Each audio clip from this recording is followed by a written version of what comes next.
دور سے ایسا لگ رہا تھا جیسے شمالی پہاڑی والی سائٹ سے کوئی کیڑے مکوڑوں کی فوج چلی آ رہی ہے، مگر نزدیک آنے پر پتہ چلا وہ بہت سارے ہاتھ تھے، پنجوں سے کٹے ہوئے خون آلود ہاتھ جو اپنی انگلیوں کے بل چلتے ہوئے آ رہے تھے۔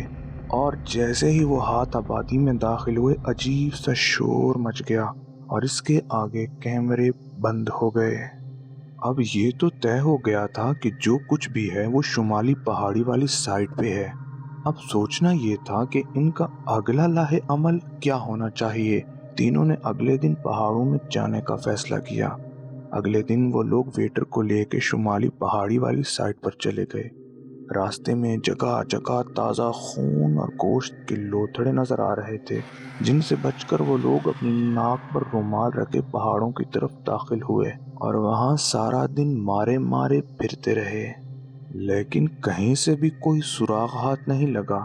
تھک کر ہوٹل واپس آ گئے۔ ویٹر کے کہنے کے مطابق اب اگلی دفعہ ان پنجوں نے 3 دن کے بعد آنا تھا، سو 2 دن انہوں نے ہوٹل میں بیٹھ کر چینل والوں سے رابطے کی کوشش میں گزارے اور آخر کار ویڈیو ای میل کرنے میں کامیاب ہو گئے اور سارے حالات بھی لکھ بھیجے۔ تیسرے دن کی صبح انہوں نے شمالی پہاڑی میں جا کے ساری وادی میں جگہ جگہ خفیہ کیمرے لگا دیے، ساتھ ساتھ اپنے دل میں قرآنی آیات کا ورد بھی کرتے رہے، کیونکہ وہ جانتے تھے یہ جو کچھ بھی ہے یہ کالا جادو ہے اور کچھ بھی نہیں۔ اس رات پھر سے وہی شور شرابہ جاری رہا اور وہ لوگ اپنے کمرے میں پڑھے سنتے رہے۔ اگلے دن جب وہ لوگ کیمرہ لینے گئے تو وہاں کیمروں کی جگہ پہ ان کے ٹوٹے ہوئے ٹکڑے پڑے تھے۔ تمام کے تمام کیمرے توڑ دیے گئے تھے اور یہ کسی غیر انسانی مخلوق کا کام تو بالکل بھی نہیں تھا۔ وہ لوگ بڑی مشکل سے جگہ جگہ بکھرے ہوئے ٹکڑوں میں سے کیمروں کی میموری کارڈ ڈھونڈ پائے اور ہوٹل واپس آ گئے۔ لگتا ہے وہ لوگ ہمارے بارے میں جان گئے ہیں، مگر حیرت کی بات یہ ہے کہ انہوں نے ہمیں کچھ کہا کیوں نہیں؟ عادل لیپ ٹاپ آن کرتے ہوئے بولا۔ شاید وہ لوگ ہماری طرف سے خطرہ محسوس نہ کر رہے ہوں، نیتا بولی۔ نہیں، اگر خطرہ محسوس نہ کرتے تو کیمرے نہ توڑتے، بات کچھ اور ہے۔ سارم نے میموری کارڈ لگا کر ویڈیو پلے کرتے ہوئے جواب دیا۔ سارے میموری کارڈز کی ویڈیوز لیپ ٹاپ میں سیو کر کے چلانے پر انہیں کافی کچھ دیکھنے کو ملا تھا۔ سارم نے اپنے چینل کے مالک سے رابطہ کر کے اس کو کسی اچھے عالم دین کو ڈھونڈنے کا بولا جو کالے جادو کا توڑ کر سکیں۔ انہوں نے ان سے 2 دن کا وقت مانگا۔ ویسے بھی ابھی دوبارہ ان خونی ہاتھوں کے آنے میں 2-3 دن باقی تھے، اس لیے وہ لوگ آرام سے ہوٹل کے کمرے میں بیٹھے رہے۔ تیسرے دن کی شام ان کے ہوٹل کے سامنے بہت سی گاڑیاں آ کے رکیں، جن میں کچھ پولیس کی، کچھ میڈیا والوں کی اور کچھ ان کے اپنے چینل والوں کی تھیں۔ چینل کا مالک اپنے ساتھ ایک روحانی عالم کو لے کر آیا تھا جن کے ماتھے پر محراب اور چہرے کا نور بتا رہا تھا کہ وہ سچ مچ کے عالم ہیں۔ انہوں نے سارم کی زبانی سارے حالات جانے اور ویڈیوز بھی دیکھی، پھر وہ پورے ہوٹل میں کچھ پڑھ کر پھونک آئے۔ رات سب لوگ آرام سے اپنے اپنے کمروں میں سوئے اور اگلی صبح پہاڑوں میں جانے کے لیے تیار ہو گئے۔ پیر صاحب اپنے 2 مریدوں کے ساتھ سارم اور عادل کو ساتھ لے کر وہاں گئے، جس جگہ انہوں نے ویڈیو میں بڑا سا پتھر اپنی جگہ سے کھسکتے اور اندر سے 3 سادھوؤں کو نکلتے اور بادشاہ لڑکی کو پکڑ کر اندر لے جاتے دیکھا تھا۔ پولیس والے دور سے پوزیشن لے کر کھڑے رہے اور پیر صاحب پہاڑیوں میں پھر کر زیر لب کچھ پڑھتے ہوئے اور اس پتھر پر نشان لگا رہے تھے۔ ہوٹل میں واپس آ کر سب نے اپنی اپنی تیاریاں کی۔ پیر صاحب نے سب کو تعویذ بنا کر دیے تاکہ وہ سب ان پنڈتوں کے جادو ٹونے سے محفوظ رہیں۔ شام ڈھلتے ہی وہ سب دھڑکتے دلوں کے ساتھ دوبارہ پہاڑوں کی طرف چل دیے۔ پولیس والوں کو ہدایت کر دی گئی تھی کہ وہ لوگ کسی قسم کی کوئی مداخلت نہیں کریں گے۔ عادل اور سارم بھی دوسرے صحافیوں کے ساتھ اپنی اپنی جگہ پہ کیمرے لے کر بیٹھ گئے تھے۔ صرف بابا جی میدان میں رہ گئے جو ایک طرف جائے نماز بچھا کر کچھ پڑھائی کرنے لگے۔ جیسے جیسے رات ڈھل رہی تھی سب کے دل ان کے کانوں میں دھڑکتے سنائی دے رہے تھے اور پھر اچانک پتھر کی کڑکڑاہٹ ہوئی اور 3 ننگ دھڑنگ لمبے بالوں والے سادھو زیر زمین غار سے باہر آئے اور چھوٹے سے گڈھے میں آگ جلا کر اس کے کنارے خون کے چراغ جلا کر اونچی آواز میں منتر پڑھ رہے تھے۔ تھوڑی دیر منتر پڑھنے کے بعد انہیں کسی گڑبڑ کا احساس ہوا۔ یکا یک وہ لوگ اٹھ کر کھڑے ہو گئے اور ادھر ادھر دیکھنے لگے۔ اتنے میں بابا جی کی آواز آئی، کسے ڈھونڈ رہے ہو؟ تمہارے وہ شیطانی پنجے اب نہیں آئیں گے۔ او تو یہ تم ہو مولوی، ہمارے راستے میں آنے کا انجام جانتے ہو نا؟ ان میں سے ایک سادھو ہنستے ہوئے بولا، اپنے چیلوں کو تو تم بلا نہیں پا رہے، میرا کیا بگاڑو گے؟ بابا جی نے بھی اس کے انداز میں مسکرا کے جواب دیا، جس پر ان تینوں کے چہرے غصے سے اور بھی مسخ ہو گئے اور وہ تینوں آگ کے گرد بیٹھ کر اونچی آواز میں منتر پڑھنے لگے، ساتھ ساتھ چراغوں میں سے خون میں انگلیاں ڈبو کر آگ میں چھڑکتے، جس سے آگ اور بھڑک جاتی۔ بابا جی اطمینان سے بیٹھ کر ان کی کارروائی دیکھ رہے تھے کہ وادی کی طرف سے کوئی لڑکی آتی دکھائی دی، جسے دیکھ کر سب اپنی اپنی جگہ پر ہل گئے۔ وہ ندا تھی جو جھوم جھوم کر چل رہی تھی اور اس کے پیچھے پولیس والے اسے پکڑ کر روکنے کی کوشش کر رہے تھے، مگر وہ نہ جانے کسی اتنی طاقتور ہو گئی تھی کہ اس نے ان سب کو دھکا دیا اور بھاگ کر اس غار میں اتر گئی جہاں سے پنڈت باہر نکلے تھے۔ اسے دیکھ کر پنڈت خباثت سے مسکرائے اور بولے، لو مولوی، ہمارا شکار تو خود چل کے آ گیا۔ اتنا کہہ کر تینوں برق رفتاری سے غار کی طرف بھاگے، مگر اتنے میں بجلی سے کوندی اور تینوں دور جا گرے۔ بابا جی نے آگے بڑھ کر دم کیا ہوا پانی ان پر چھڑک دیا، جس سے وہ زور زور سے چلانے لگے۔ پانی نے ان کی جلد کو جگہ جگہ سے تیزاب کی طرح جلا دیا تھا اور ان کے چران دور تک پھیل گئی۔